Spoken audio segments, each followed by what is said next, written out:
I never thought my son's 16th birthday would turn into a family showdown, but I guess that's what happens when you let toxic people push you too far.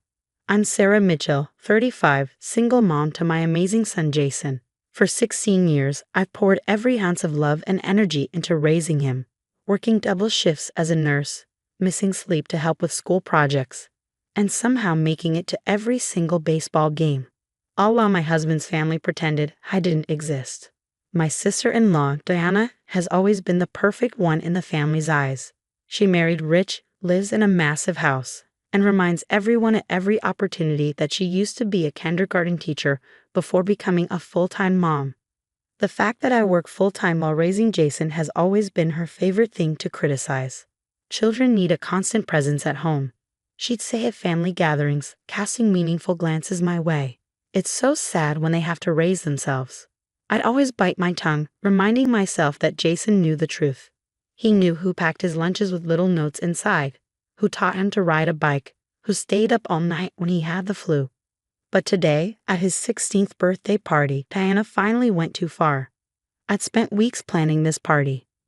Jason wanted something special, not just family, but his friends too. I transformed our modest backyard into a teenager's dream, with fairy lights strung across the fence, a professional DJ sit-up, thanks to months of overtime, and enough food to feed an army. Most importantly, I'd arranged for Jason's father, my ex-husband Mark, to fly in from California for the occasion. Everything was going perfectly until dinner. Jason was beaming, surrounded by his friends and family, looking handsome in the new button-down shirt he picked out himself. Mark sat across from me, and for once, we were managing to be civil. Then Diana clinked her glass, standing up with that familiar self-satisfied smile. "I'd like to make a toast," she announced, her voice carrying across the yard. "To my beloved nephew on his 16th birthday." I took a sip of water, expecting the usual gushing about how proud we all were. Instead, Diana launched into what seemed like a prepared speech about her role in Jason's life. "You know, when Jason was little, I practically raised him myself," she declared, making my hand freeze midway to my mouth. "All those days I picked him up from school, all those weekends at my house, all those times I was there when his mother was working." The way she said working made it sound like I'd been out partying instead of keeping a roof over our heads. I felt my face flush as heads turned toward me, including several of Jason's friends' parents who didn't know our family dynamics. I remember teaching him to read, helping with his homework, taking him to his first day of kindergarten. Diana continued, each word a deliberate knife. "I've always thought of him as one of my own children." My mind raced through memories. I was the one who taught Jason to read using secondhand Dr. Seuss books during my lunch breaks. I was the one who'd walked him to his first day of kindergarten, fighting back tears as he bravely marched into the classroom. Diana had picked him up exactly twice from school, both times when I'd been stuck in emergency surgeries at the hospital. I looked at Mark, expecting him to say something to correct his sister's blatant lies. But he just sat there, uncomfortable but silent, just like he had during our marriage when Diana would overstep. To Jason, Diana raised her glass higher, who's grown into such a wonderful young man thanks to the loving guidance of his family. The emphasis on family was clear. She meant her family, not me. People started clapping, including my former mother-in-law, who was nodding along as if everything Diana said was gospel truth. I felt my eyes burning with angry tears. 16 years of being belittled, 16 years of having my role as a mother diminished, 16 years of staying quiet for the sake of peace. And now this woman was trying to take credit for my son's entire childhood. But before I could say anything, Jason stood up. My sweet, usually quiet boy pushed back his chair and walked into the house without a word. Diana's triumphant smile faltered slightly as confused murmurs rippled through the guests. "He's probably just emotional," Diana said quickly. "You know how teenagers are." Then Jason returned, carrying something that made my heart skip a beat. The large leather-bound photo album I'd meticulously maintained since his birth. Every important moment, every milestone, every memory carefully preserved and annotated. "Actually, Aunt Diana," Jason's voice was calm but carried clearly across the suddenly silent yard, "I think it's time we looked at some old pictures. You know, to remind everyone exactly how things really happened." Diana's face went pale as Jason placed the album on the table and opened it to the first page. The truth was about to come out, and for once I wasn't going to stop it. "This is me on my first day of kindergarten," Jason began, his finger pointing to a photo of himself in an oversized backpack, standing next to me in my nurse's scrubs. I'd taken the morning shift that day so I could walk him to school.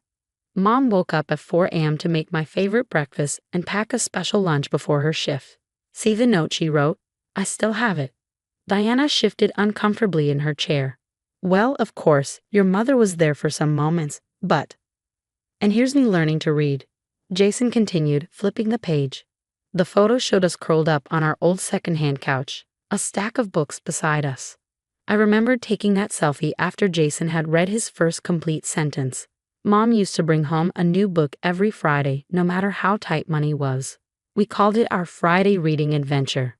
My mother-in-law cleared her throat. Diana also helped with his reading. I distinctly remember. "Actually, Grandma," Jason's voice took on an edge I'd never heard before. "There's something interesting about these photos. Mom dated and labeled every single one. And she wrote down who was there and what was happening." He turned to a section labeled School Events and pointed to a photo of his first grade play. "See, Mom's the one in the back, still in her hospital uniform because she came straight from work. Aunt Diana, you're not in any of these pictures because you weren't there." The yard had gone completely silent. Even the teenagers, usually glued to their phones, were watching with rapt attention. Diana's husband suddenly seemed very interested in his napkin. "But what about all those weekends at my house?" Diana protested, her voice rising. "All those times I took care of you." Jason calmly turned to another section of the album. "You mean these 3 weekends?" He pointed to a small cluster of photos. "When Mom had mandatory hospital training, she called me every night, remember? And she cried because she missed me so much." Mark finally spoke up, his voice quiet. "Deanna, maybe you should." "No." Diana stood up, her chair scraping against the patio. "This is ridiculous. I was there. I was always there. What about all the baseball games?" Jason's smile was gentle but firm as he turned to the sports section of the album. Dozens of photos showed him in various baseball uniforms through the years, and in almost every action shot, you could spot me in the background, sometimes in scrubs, sometimes in my regular clothes, but always there. "Mom never missed a game," Jason said. "She switched shifts, used vacation days, whatever it took. The only time you came, Aunt Diana, was for the championship game last year. You left early because your daughter had a dance recital." Diana's face had gone from pale to red. This is just photos. Photos can be manipulated. They don't tell the whole story." "You're right," Jason agreed, and for a moment, Diana looked triumphant. Then he continued, "Photos don't show how Mom would help me with homework over her dinner break, calling from the hospital cafeteria. They don't show her teaching me to ride a bike in the empty hospital parking lot at 6 a.m., because that's when her shift ended. They don't show her sewing my Halloween costumes at midnight or making homemade soup when I was sick." He turned to face his aunt directly. "They also don't show how you told me Mom was selfish for working instead of staying home. Or how you said she was just a nurse while you had a real teaching career. Or how you tried to convince Dad to sue for full custody because Mom's schedule was unstable." Mark choked on his drink. "She what?" I felt tears rolling down my cheeks, but this time they weren't from anger or hurt. My son, my beautiful brave son, was standing up not just for himself, but for me. All those years of Diana's subtle digs and manipulations were finally being exposed. "I kept quiet all these years because Mom asked me to," Jason said, his voice carrying across the yard. "She said it was important to maintain family harmony. She said you were still my aunt and I should respect you. But I'm 16 now, and I think it's time for the truth." He closed the album gently. "Every photo in here tells a story, not just about what happened, but about who was really there, who really raised me, who really cared. And that person is my mom." The silence that followed was deafening. Diana stood frozen, her perfect mask finally cracking. My former mother-in-law looked like she'd swallowed something sour. And Mark was staring at the album with an expression I'd never seen before, shame mixed with realization. Diana stormed out of the party with her husband trailing behind her, but not before hissing, "This isn't over, Sarah." For once, her threat didn't bother me. The truth was finally out, and no amount of manipulation could change that. What happened next surprised me even more than Jason's brave stand. Mark stood up, cleared his throat, and addressed the party guests.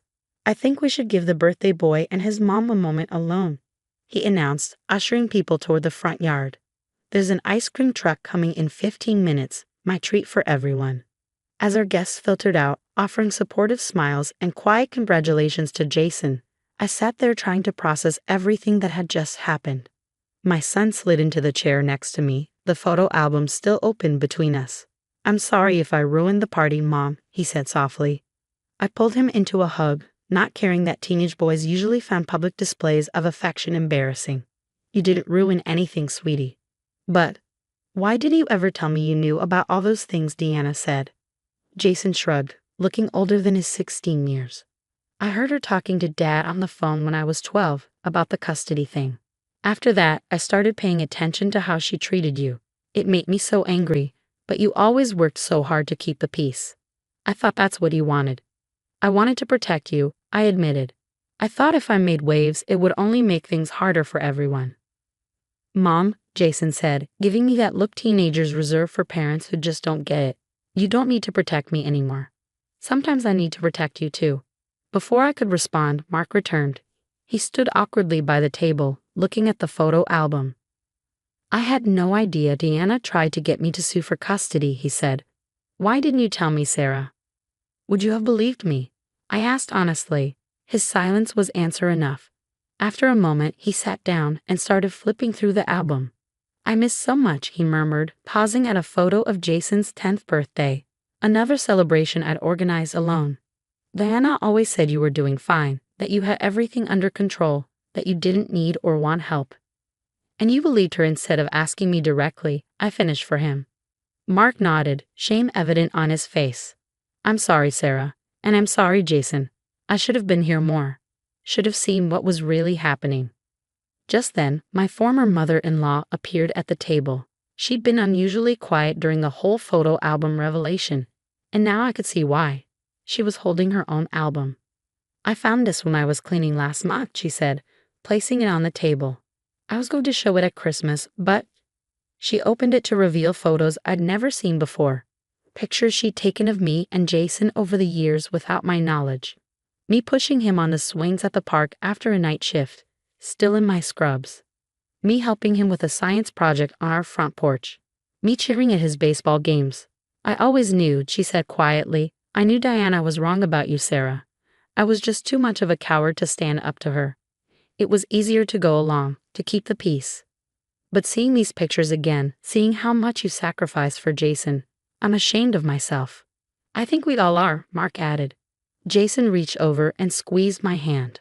Accept me, he said firmly. I've always been proud of my mom.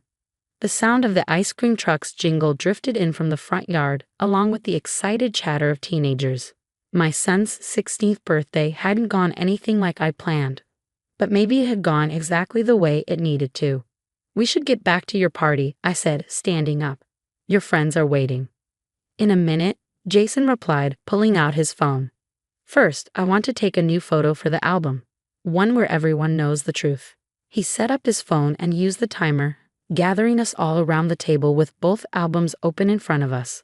Just before the shutter clicked, he whispered, Best birthday ever, Mom. Later that night, after the party was over and the guests had gone home, I added that final photo to the album. Under it, I wrote the date in a simple caption, the day the truth came out, and a new chapter began. Diana still isn't speaking to us, but that's okay. Sometimes silence is better than toxic words. Mark calls Jason more often now, and my mother-in-law comes over for dinner once a week, usually bringing old photos she's found. As for me, I finally understand that keeping the peace isn't always the right thing to do. Sometimes you need to let the truth come out, even if it makes waves. And sometimes those waves wash away the dirt to reveal something beautiful underneath, like a mother's love, documented one photo at a time.